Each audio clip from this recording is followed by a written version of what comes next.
मोदी सरकार के खिलाफ विपक्षी दलों का कारवां बढ़ता जा रहा है। पटना की बैठक में 15 दल जुटे थे तो बेंगलुरु में इनकी संख्या 26 पहुंच गई है। बीजेपी विरोधी कई पार्टियां तो अभी भी न्योते का इंतजार कर रही हैं। साफ है जल्द ही विपक्षी दलों की संख्या 30 को भी पार कर सकती है। सोनिया गांधी की तरफ से विपक्षी दलों के नेताओं को आज डिनर दिया गया है। विपक्षी दिग्गजों के बीच 18 जुलाई को सुबह 11 बजे से शाम 4 बजे तक बैठक चलेगी, लेकिन इससे पहले आज अनौपचारिक रूप से तमाम मुद्दों पर चर्चा शुरू हो चुकी है। आज सुबह से ही बेंगलुरु एयरपोर्ट में दिग्गजों के आने का सिलसिला शुरू हो गया था। बेंगलुरु में सबसे पहले पहुंचने वाले नेताओं में यूपीए अध्यक्ष सोनिया गांधी, कांग्रेस अध्यक्ष मल्लिकार्जुन खड़गे और राहुल गांधी शामिल थे। दिल्ली के सीएम और आप संयोजक अरविंद केजरीवाल, पश्चिम बंगाल की सीएम और टीएमसी प्रमुख ममता बनर्जी, तमिलनाडु के सीएम और डीएमके प्रमुख एमके स्टालिन, झारखंड के सीएम हेमंत सोरेन, बिहार के CM Nitish Kumar, deputy CM Tejashwi Yadav भी बेंगलुरु पहुंचे। यूपी के पूर्व सीएम और सपा अध्यक्ष अखिलेश यादव, शिवसेना यूबीटी प्रमुख उद्धव ठाकरे, आरएलडी प्रमुख जयंत चौधरी भी बेंगलुरु पहुंच चुके हैं।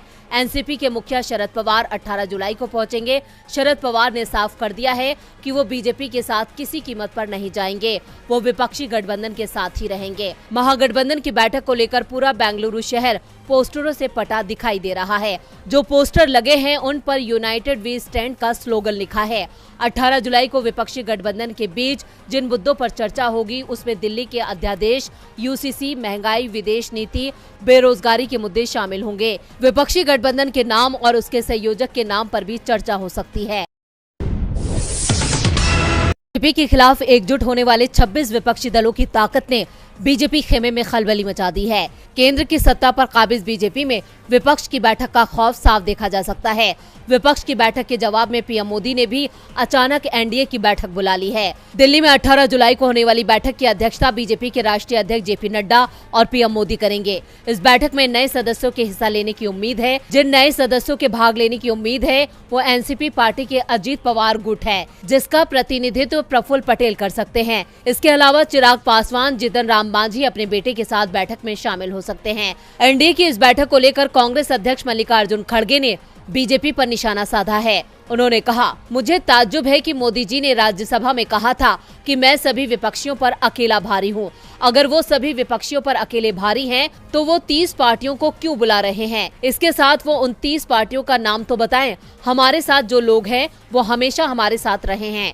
हमने संसद और संसद के बाहर भी मिलकर काम किया है। हम जो कर रहे हैं उसे देखकर वो घबरा गए हैं। दरअसल पटना में विपक्षी दलों की सफल बैठक और उसके बाद बेंगलुरु में दूसरी बैठक के ऐलान के बाद से ही बीजेपी बैकफुट पर दिखाई दे रही है। केंद्र की सत्ता उसके हाथ से फिसलती दिख रही है, जिसके बाद अब बीजेपी हर उस दल को अपने पाले में करने की कोशिश कर रही है जो विपक्षी गठबंधन के साथ नहीं है।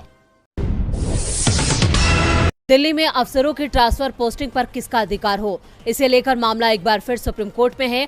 करीब 2 महीने पहले सुप्रीम कोर्ट की संवैधानिक पीठ ने फैसला दिल्ली सरकार के हक में सुनाया था, लेकिन केंद्र सरकार ने अध्यादेश के जरिए इसे पलट दिया। अब सुप्रीम कोर्ट में यह मामला फिर पहुंच गया है। कोर्ट में केजरीवाल सरकार ने दलील दी है कि इस मुद्दे को टाला नहीं जा सकता क्योंकि इससे व्यवस्था पर असर पड़ रहा है। वहीं केंद्र सरकार ने इस मामले को संसद के मॉनसून सत्र के बाद सुने जाने की अपील की है।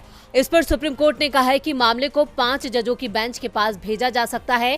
केजरीवाल सरकार की ओर से अभिषेक मनु सिंघवी ने दलीलें रखी। सिंघवी ने कहा कि इस मामले पर जल्द से जल्द सुनवाई होनी चाहिए क्योंकि ये दिल्ली सरकार इस अध्यादेश के चलते काम नहीं कर पा रही है। वहीं केंद्र सरकार की ओर से पेश हुए सॉलिसिटर जनरल ने केजरीवाल सरकार की इस याचिका का विरोध किया। सुनवाई के दौरान सीजेआई डीवाई चंद्रचूड़ ने संकेत दिए कि इस मामले की सुनवाई के लिए 5 सदस्यों वाली संवैधानिक बेंच बना सकते हैं। सीजेआई ने यह भी कहा कि इस मुद्दे पर भी विचार किया जाएगा कि क्या केंद्र सरकार ऐसा कानून बना सकती है जिससे दिल्ली सरकार को कानून बनाने से रोका जा सके। अब गुरुवार को सुप्रीम कोर्ट सुनवाई को लेकर फैसला करेगा कि क्या इस मामले को संवैधानिक पीठ के पास भेजा जाना चाहिए। गुरुवार से ही संसद का मॉनसून सत्र शुरू हो